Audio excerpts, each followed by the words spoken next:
এবার মুখোমুখি হচ্ছে লিওনেল মেসির আর্জেন্টিনা ও লামিনে ইয়ামালের স্পেন। সাধারণত ইউরো ও কোপা আমেরিকার চ্যাম্পিয়নদের নিয়ে অনুষ্ঠিত হয় ফিনালিসিমা। যেহেতু এবার কোপা চ্যাম্পিয়ন আর্জেন্টিনা ও ইউরো চ্যাম্পিয়ন স্পেন, তাই লড়াইটা হচ্ছে দুই মহাদেশের চ্যাম্পিয়নদের নিয়ে। যে ম্যাচটি দেখতে মুখিয়ে আছে কোটি ফুটবল প্রেমীরা।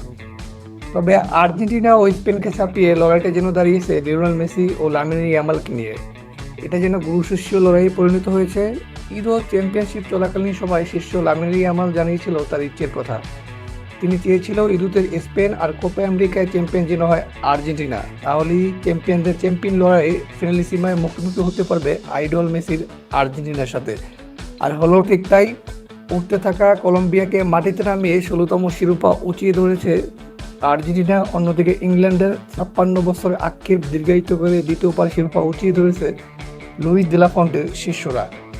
তাই এবারে ফিনালিসিমা চ্যাম্পিয়নদের চ্যাম্পিয়ন লড়াই যেন অন্যবারের তুলনায় আরও জমজমাট হবে, সেটাই আশা করছে দুই দলের ভক্তরা। লামিনে ইয়ামালের মেসির সাথে খেলার এছাড়া কোনো সুযোগ নেই, যদিও দুজনই বার্সেলোনার প্যানবোমরা, একজন সোনালী প্রজন্মের আর একজন উদয়মান। লামিনে ইয়ামাল যখন 2023 সালে বার্সেলোনায় যোগ দিয়েছেন, তখন লিওনেল মেসির ইউরো ক্লাব পাড়ি দিয়ে যোগ দিয়েছেন আমেরিকান ক্লাব ইন্টার মিয়ামিতে। তাই ক্লাব পর্যায়ে মেসির সাথে ইয়ামালের দেখা হওয়ার সম্ভাবনা নেই বললেই চলে। তাই অনেকটা উচ্ছ্বসিত হয়েই নিজের ইচ্ছা পোষণ করেছে এই স্প্যানিশ। তবে কবে নাগাদ অনুষ্ঠিত হবে এই বহুল প্রত্যাশিত ম্যাচটি?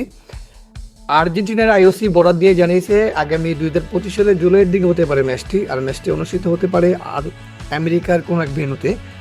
কেননা 2026 সালের ওয়ার্ল্ড কাপ ফুটবল অনুষ্ঠিত হবে এই আমেরিকাতেই। তাই দুই দল বাড়তি সুবিধা পেতে এই ম্যাচটি নিয়ে মিয়ামিতে অনুষ্ঠিত হওয়ার সম্ভাবনা খুবই প্রবল।